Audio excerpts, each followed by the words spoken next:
நீங்கள் பார்த்துக் கொண்டிருப்பது உங்கள் விஜய்.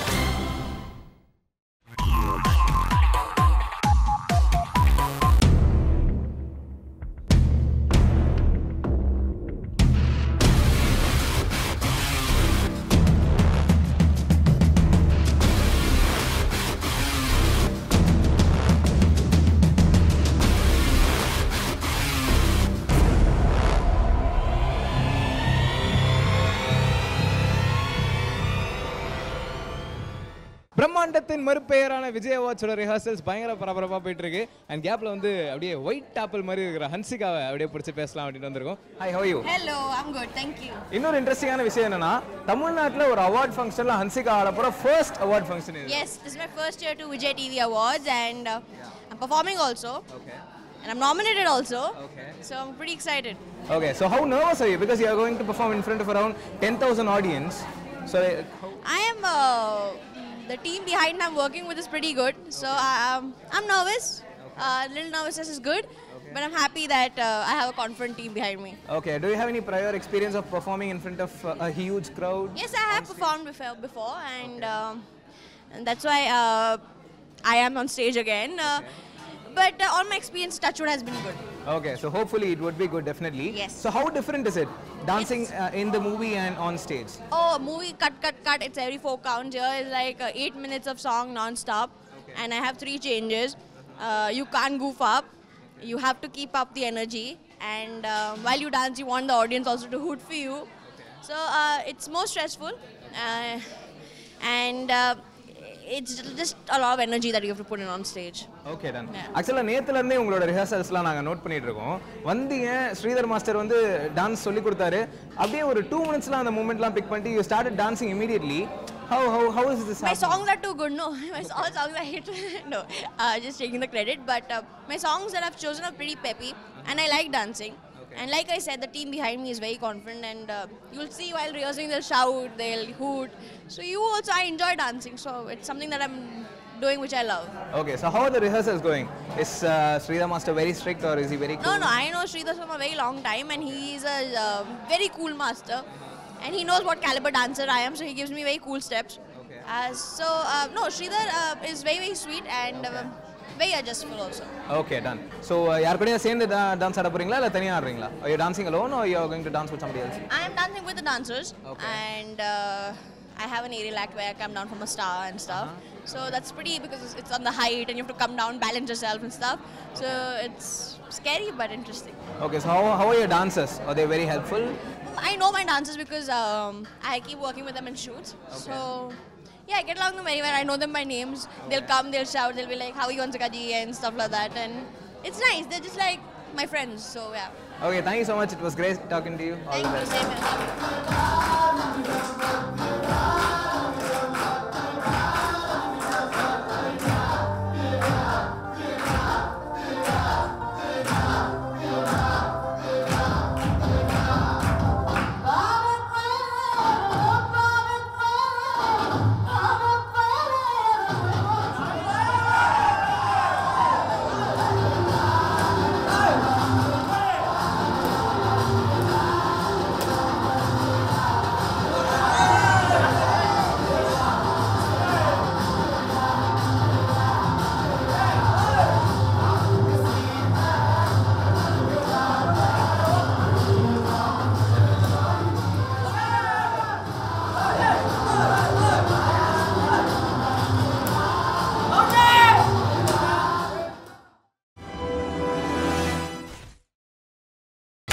நீங்கள் பார்த்துக் கொண்டிருப்பது உங்கள் Vijay.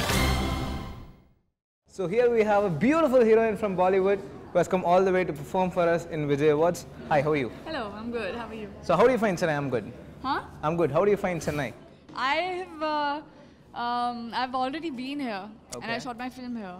Yes. The entire Aha Kalyanam was 90%, 95% of the film was shot here in Chennai. Okay. So there's nothing new to me. In fact, my managers come with me and I was just showing her around. And I was telling her the places that I've been. In fact, I'm staying in the same hotel where we shot a couple of scenes from my movie. Okay. So yeah, but this is exciting because this time I'm here for award show and I'm getting to perform. So is this the first time that you're going to perform in front of a Tamil audience? Yeah, besides my movie, yes. I mean, this is my first ever live performance in Chennai. And second performance in totality. So, are you nervous or you are excited? How do you feel? I'm excited. Okay. I also know that Sridhar sir, who's a fab choreographer, who's been with Prabhu Deva sir. Okay. So he's the one who's choreographing my sequence, and I'm pretty much looking forward to it. Okay. Because they're brilliant dancers. So that makes me a bit nervous. I don't know if I can match up my steps or. And I have very limited time. So this is like, today I'm going to practice, and tomorrow I hope I get time enough to practice, and then tomorrow is the performance. Okay. So I have like very little time to perform.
எங்களுக்கெல்லாம் தெரிஞ்ச ஒரே DD drunk and drive தான். Pipe வச்சு ஊத சொல்லி torture பண்ணுவாங்க. இங்கே மைக்கை வச்சு இந்த டிடி நம்மளை டார்ச்சர். அவார்ட் கொடுக்கிறது ரிசீவ் பண்ணுறது ஒன்று தான். It's like a kiss. So எனக்கு வந்து கிஸ் வரணும் தானே. குடியா சந்தோஷ். ஓகே, நான் தரேன். உங்க வாழ்க்கையில சந்தோஷம் உருவாக்குறோம். சந்தோஷ்.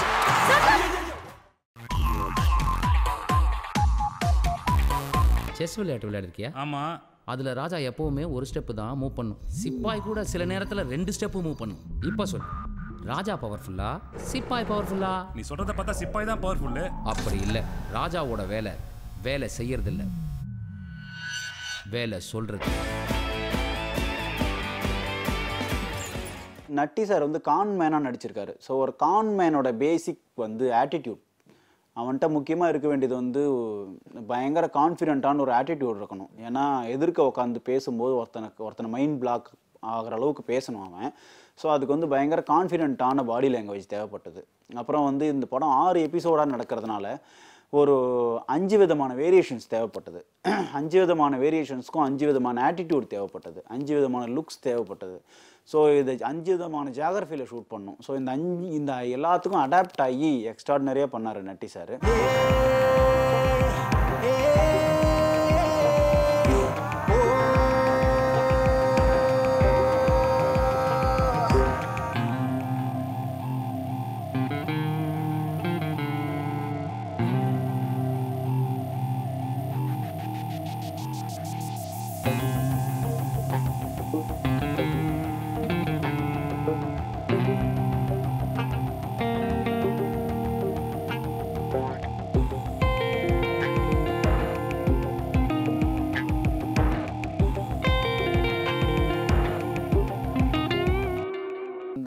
படம் வந்து நீங்கள் ஃபேமிலியோடு பார்க்கக்கூடிய ஒரு படங்க. அதாவது எப்படின்னா, இதை 6 வயசு பையனும் பார்க்கலாம், காலேஜ் போகிறவங்களும் பார்க்கலாம், ஒரு மிடில் கிளாஸ் மக்களும் பார்க்கலாம், அதே நேரத்தில் பெரியவங்களும் பார்க்கலாம். அதோடு இல்லாமல் எல்லாரோடையும் சேர்ந்து பார்க்கலாம். ஒரு சில படங்கள் இருக்கும், பெரியவங்களை வச்சுட்டு பார்க்கும்போது கொஞ்சம் தர்ம சங்கடமாக இருக்கும். அது மாதிரி சில சீன்கள் அமையலாம். அதே மாதிரி சின்ன பசங்களை வச்சு பார்க்க முடியாத தர்ம சங்கடமான சீன்கள் அமையலாம். ஆனால் இந்த படத்தை பொறுத்த வரைக்கும் இது எல்லாரோடய ஃபேமிலியோடு சேர்ந்து பார்க்கக்கூடிய ஒரு முக்கியமான படம். இது ஒரு மிக பிரமாதமான என்டர்டெய்னர்.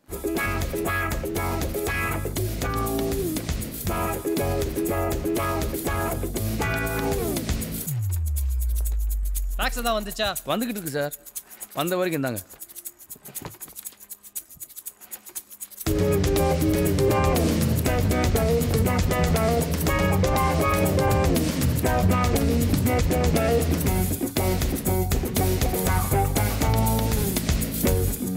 என்னங்க சார் முடிஞ்சிச்சா? இல்லை சார், பேப்பர் தீர்ந்துருச்சு, வாங்கிட்டு. என்னையா சொல்கிற?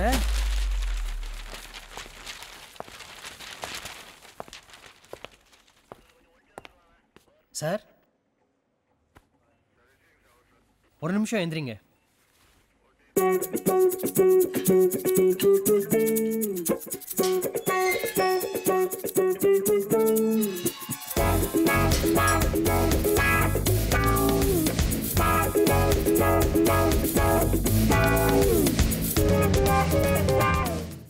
பணத்துக்காக கொள்ளையடிக்கிறது, கொலை பண்ணுறதெல்லாம் முட்டாள்தனம்.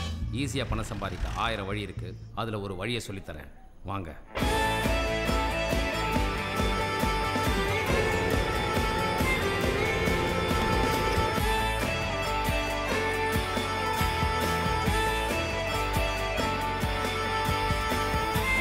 செஸ் விளையாட்டு விளையாடிருக்கியா? ஆமாம். அதில் ராஜா எப்போவுமே ஒரு ஸ்டெப்பு தான் மூவ் பண்ணும். சிப்பாய் கூட சில நேரத்தில் 2 ஸ்டெப்பு மூவ் பண்ணும். இப்போ சொல், ராஜா பவர்ஃபுல்லா சிப்பாய் பவர்ஃபுல்லா? நீ சொல்றத பார்த்தா சிப்பாய் தான் பவர்ஃபுல்லு. அப்படி இல்லை. ராஜாவோட வேலை வேலை செய்யறதில்ல, வேலை சொல்றது.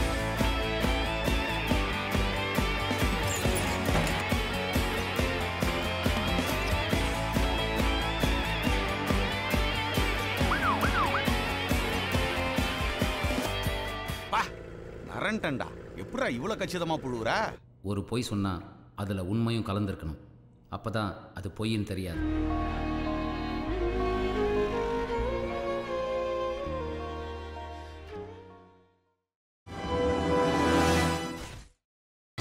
நீங்கள் பார்த்துக் கொண்டிருப்பது உங்கள் விஜய். ரொம்ப மிகச்சிறந்த எதிர்காலம் இருக்குது இயக்குனர் வினோதுக்கு. இது ஆக்சுவலாக படம் பார்த்தவங்க எல்லாம் இது ஒரு ஒரு ஒரு நல்ல டைரக்டர் நண்பர். அவர் வந்து என்கிட்ட ஒரு விஷயம் சொன்னார் இந்த படம் ப்ரொஜெக்ஷன் பார்த்துட்டு. நட்டி, எனக்கு வினோதை பார்த்தா பொறாமையாக இருக்குது நட்டி அப்படின்னாரு. நான் நினச்சேன், என்ன சார் பொறாமையாக இருக்குது? என்ன சார் அவர் மினிமம் பட்ஜெட்டில் ஒரு மீடியம் பட்ஜெட்டில் ஒரு படம் பண்ணியிருக்காரு சார், இதில் என்ன சார் பொறாமை இருக்கும் அப்படின்னு கேட்டேன். அந்த பொறாமை இல்லை நட்டி, இந்த வயசில் இப்படி யோசிச்சு, இப்படி ஒரு ஸ்கிரிப்டை யோசிச்சு, இப்படி ஒரு விஷயத்தை ப்ரெசென்ட் பண்ணியிருக்காங்க.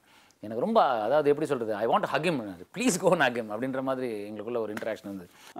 சைக்கலாஜிக்கல் ட்ரீட்மெண்ட்னா ஒன்றும் இல்லை பிரதர். கான் அப்படின்றதே வந்து இன்டெலிஜென்ஸ் தான். இன்டெலிஜென்ஸ்கோடைய பேசிக் இன்டெலிஜென்ஸ்குள்ளே எல்லாமே அடங்கியிருக்கு. ஒருத்தனை பார்த்த உடனே கெஸ் பண்ணுறது, அவனுடைய விஷயங்கள் மொத்தத்தையும் தெரிஞ்சுக்கிட்டு அவனை ஹேண்டில் பண்ணுறது. ஸோ இந்த மாதிரி கொஞ்சம் சைக்கலாஜிக்கலாக யோசிச்சு அதுக்கு ஏற்ற மாதிரி டைலாக்ஸ்லாம் பண்ணி அதுக்கேற்ற மாதிரி கொஞ்சம் மெனக்கட்டோம்.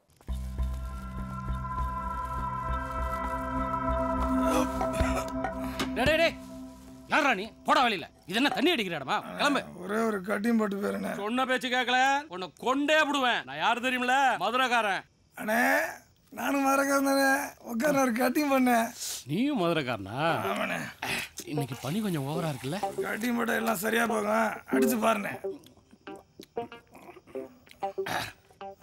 ஃப்ரீயா கட்டிங் கொடுக்குற மனசு மதுரைக்காரனுக்கு தாண்டா வரும். அடுத்தவங்களை சந்தோஷப்படுத்தி பார்க்கறதுனா மதுரைக்கார வேலை. ஒரு கட்டிங் கொடுத்தவா? மதுரைக்காரன் என்னைக்கிடா கட்டிங் கூட விட்டுருக்கான்? போடுறா.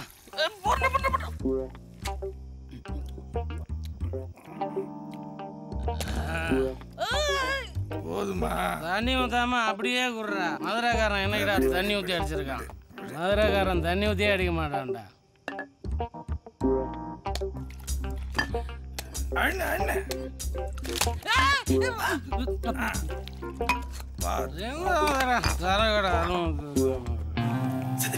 ஒரு படம் ஆரம்பித்த நாள்ல இருந்து கடைசி வரைக்கும் கரெக்டான மீட்டரில் போகுதுன்னா அது ஒரு டீமோட ஒத்துழைப்பு மாத்திரம் இல்லை, ஒரு டைரக்டரோட அடிப்படையான ஒரு மனநிலை வந்து அதுக்கு ரொம்ப கரெக்டாக ஸ்ட்ராங்காக இருக்கணும். அது இந்த படத்தில் அந்த டைரக்டருக்கு ரொம்ப ஜாஸ்தி. மனோபாலா வந்து அப்பப்போ ஃபோன் பண்ணுவார், டேய் அடுத்த மாதம் நான் ப்ரொடியூஸ் ஆக போகிறேன்னுவார். அப்படியா அப்படின்னு. அப்புறம் அடுத்த இன்னொரு வாரம் ஃபோன் பண்ணி நான் படம் எடுக்க போகிறது இல்லடான்னுவார். இப்படி எங்களுக்கு அடிக்கடி அவர் சொல்லி புலி வருது கதையாக இருக்கும்போது திடீர்னு கூப்பிட்டு, இல்லைடா வினோத்னு ஒரு பையன்டா நல்ல கதை சொல்கிறாரு, நல்லா இருக்கு, நீ கேட்டு பாருன்னு.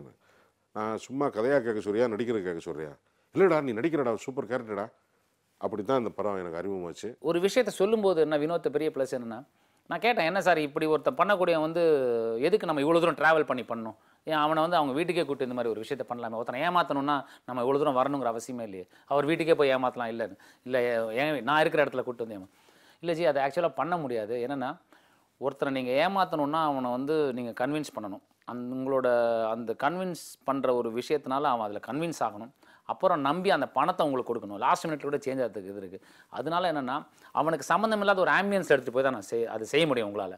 அப்படி செஞ்சிங்கன்னா தான் அவன் அதில் கன்வின்ஸ் ஆவான். ஏன்னா உங்களை தவிர அவனுக்கு வேறு ஒரு சப்போர்ட்டும் நம்பிக்கையும் கிடையாது. அப்படிங்கிற ஒரு நிலைமைக்கு நான் கொண்டு போகணும். அதனால தான் இந்த ட்ராவலிங், இந்த ப்ரெசன்டேஷன். அதை டோட்டாலிட்டியில் நான் எடிட் பண்ணி பார்க்கும்போது தான் தெரிஞ்சிச்சு வேறு ஒரு விஷயம் அதுங்கிறது. என்ன இருந்தாலும் பெரிய டேலண்ட் இல்லைண்ணே. என்னது? இத்தனை பேர் ஏமாத்திருக்கான். இதெல்லாம் சப்ப மேட்ரு மச்சி. தைரியமா கழுத்துல இறங்கணும், அவ்வளோதான். ஏய், அந்த பஸ் ஸ்டாண்டில் ஒருத்தன் நின்றுக்கிறானே, அவனை ஏமாற்றி ஒரு 100 ரூபா வாங்கி காட்டு பார்க்கலாம். ஏ மச்சி, வண்டி வாரம் கட்டுறான். இதெல்லாம் மேட்ரே இல்லை. 2 நிமிஷத்துல கையில் 100 ரூபா இருக்கும் பார்.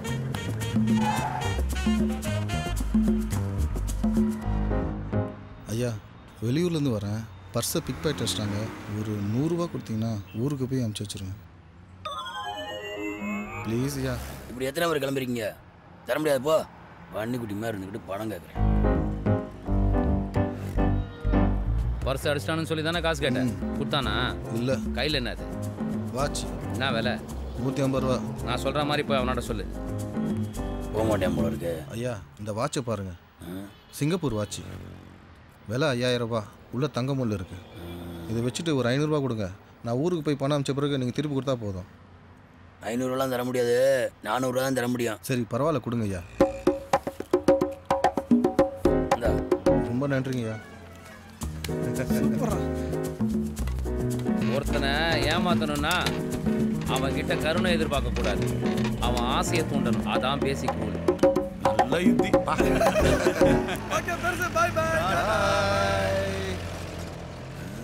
தமிழ் சினிமாவின் மிக முக்கியமான இயக்குனர்களுக்கு மத்தியில் இவரும் ஒரு இயக்குனராக வருவார் அப்படிங்கிறது எனக்கு மிகப்பெரிய நம்பிக்கை இருக்குது. All the best Vinod. இந்த படத்தை வந்து வெற்றி படம்னு நிச்சயமாக நம்புறோம்னா இது ஒரு ரெஃபரன்ஸ்.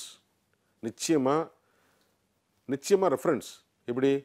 எப்படியாவது பணம் சம்பாரிச்சா என்ன ஆகும், அப்படி அல்டிமேட்டாக பணம் மாத்திரமே லைஃப்பை லீவ் பண்ணக்கூடாது. அதுக்குள்ளே மாரல் வேல்யூஸ், ஒழுக்கம் இருக்குது, மரியாதைக்குரிய ஒழுக்கம் இருக்குது. அதை எப்போ தெரிஞ்சுக்கிறது? ஒரு 20லேருந்து 30க்குள்ளே நம்மளுடைய அர்ஜிருங்களா மைண்டில், என்னமா அதை எதையாவது ஒன்று பண்ணிட முடியாதா, எதையாவது ஒன்று பண்ணிடக்கூடாதுன்னு போது தான் நம்ம தடுமாறுவோம், தப்பு பண்ணுவோம். அதை கண்ட்ரோல் பண்ணுறதுக்கு இது ஒரு உளவியல் ரீதியாக ஒரு ரெஃபர் பண்ணுற மாதிரி இந்த படம். இதை நீங்கள் திரையரங்கத்தில் வந்து பார்த்து தான் ஆகணும். இல்லைன்னா உங்களை வீடு பூந்து நான் அடிக்கவா போகிறோம், வேண்டுகோள் தான் வைக்க முடியும்.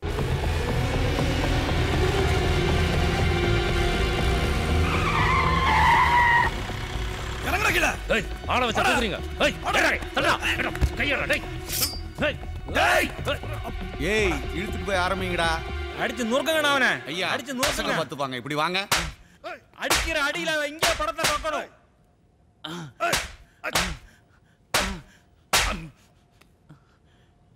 ஏய், நீ வாடா.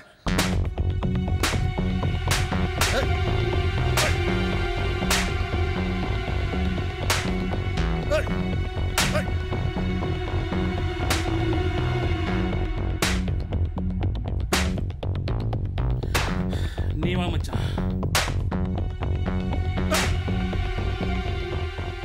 ஒரு சிறு பஞ்சாயத்து முடித்து விட்டு உங்களை அழைக்கிறேன் ஐயா. மகிழ்ச்சி மகிழ்ச்சி. எவ்வளோ இடத்துல வாய் திறக்க மாட்டேனே. ஏய், உள்ள தூக்கிட்டு வாங்கடா. என்ன போலீஸ்காரன் நினைச்சிட்டானா? அடிச்சிட்டு கேஸ் போட்டு விட்டுட்டு போறதுக்கு தூக்கி படுக்க வைடா. சொருவுடா, தலையை சொருவுடா. உன எங்க இருக்குன்னு இப்ப நீ சொல்ல. ஒரு தலையை நசுக்கி அசிட்ல கஷ்ட போயிட்டு யார் பண்ணா?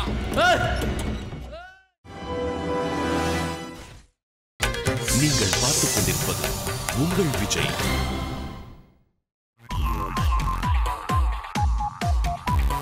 இந்த படத்தை ப்ரொடியூஸ் பண்ணது வந்து டைரக்டர் மனோபாலா சாரும் சஞ்சய் ராவல் சாரும், எஸ்ஆர் சினிமா சஞ்சய் ராவல் சாரும் பண்ணாங்க. ஒன்ஸ் வந்து மனோபாலா சார் கிட்ட நான் கதை சொல்லும்போது பயங்கர கம்ஃபர்ட்டாக ஃபீல் பண்ணேன். என்னென்னா அவர் பயங்கர எக்ஸைட்டடாக கதை கேட்டார். கதை கேட்டு சேர் மேலாம் ஏறி குழந்த மாதிரி உட்காந்துட்டு பயங்கர என்ஜாயபுளாக கதை கேட்டார். ஸோ எனக்கு ரொம்ப இன்ட்ரெஸ்ட்டாக இருந்தது மனோபாலா சார்கிட்ட கதை சொல்கிறதுக்கு. சஞ்சய் ராவல் சார் வந்து கடைசி வரைக்கும் இந்த கதையை கேட்கவே இல்லை. ஏன்னா மனோபாலா சார் ஓகே சொன்னால் போதும் ஜி எனக்குன்னு சொல்லிட்டாரு. ஸோ அவங்க 2 பேரும் சேர்ந்து இந்த படம் ப்ரொடியூஸ் பண்ணாங்க. படம் பண்ணி முடிச்சுட்டு இந்த படத்தை வந்து யாருக்கு விற்கிறதுன்னும் போது லிங்குசாமி சார் வந்து ஏற்கனவே நிறைய ஹிட்ஸ், கோலி சோடா, மஞ்சப்பை மாதிரியான ஹிட் படங்களை அவங்க வந்து ரிலீஸ் பண்ணதுனால அவங்ககிட்ட ட்ரை பண்ணலான்னு சொல்லி ட்ரை பண்ணார் மனோபாலா சார். அப்போ வந்து பாம்பேயில் இருந்தார் லிங்குசாமி சார். ஸோ ஒன்ஸ் வந்து படத்தை பாம்பே காமிச்சு அஞ்சான் ஷூட்டிங் முடிஞ்ச உடனே பயங்கர டயர்டாக பார்த்துருக்காரு இந்த படத்தை. ஸோ பார்த்துட்டு பயங்கர எக்ஸைட் ஆகி இந்த படத்தை நான் வாங்குறேன்னு சொல்லி எனக்கு ஒரு நைட் 2:30 மணிக்கு ஃபோன் பண்ணி பயங்கரமாக பாராட்டி அதுக்கப்புறம் மறுநாள் போஸ் சார் படம் பார்த்துட்டு இமீடியட்டாக படத்தை அவங்க வாங்கிட்டாங்க.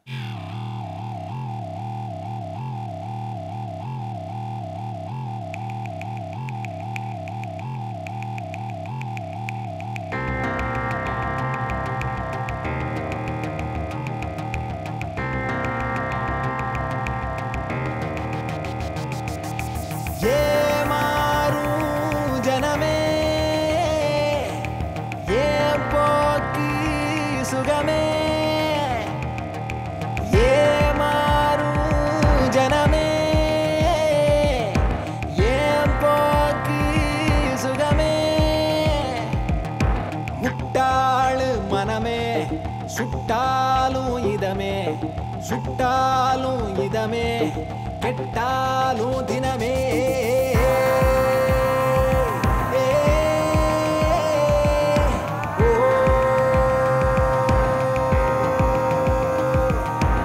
திருப்பதி பிரதர்ஸ் மீடியா லிமிடெட் அவங்க வந்து லிங்குசுவாமி சார், லிங்குசுவாமி சார், சுபாஷ் சந்திர போஸ் சார், அதாவது வியாபாரம் அப்படிங்கிற ஒரு விஷயம் பார்த்தாங்கன்னா அவங்க என்னென்னவோ பண்ணலாம், எவ்வளோ பெரிய பெரிய படங்களை வாங்கலாம், என்னவோ பண்ணலாம்.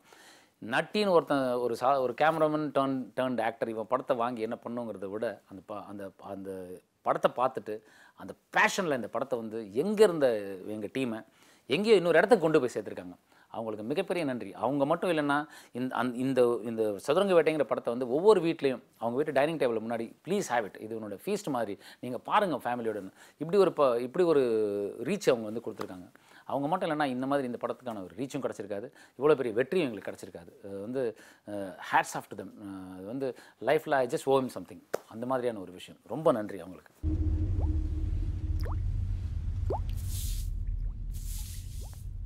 தம்பி கொஞ்சம் தள்ளி படுத்துக்கப்பா.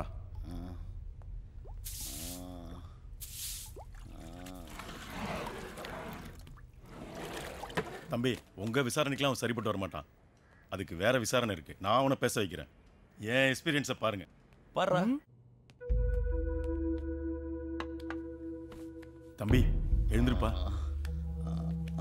ஏன்பா இப்படி அடிபட்டு சாகுற? பார்க்கறதுக்கு என் பையன் மாதிரியே இருக்க, இப்படி ஏன்பா சித்திரவதை அனுபவிக்கிற? சாப்பிட்றியா? உங்க அம்மா சமைச்சு கொடுத்த சாப்பாடு இருக்கு. டேய் தம்பி, இந்த பணம் எங்க இருக்கு, உன் கூட்டாளி எங்க இருக்காங்கன்னு சொல்லிடு.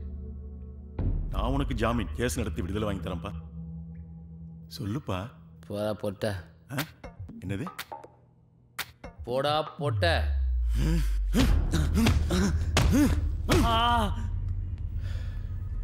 லைட்டா பேசினா போல பேச வச்சிருவேன்.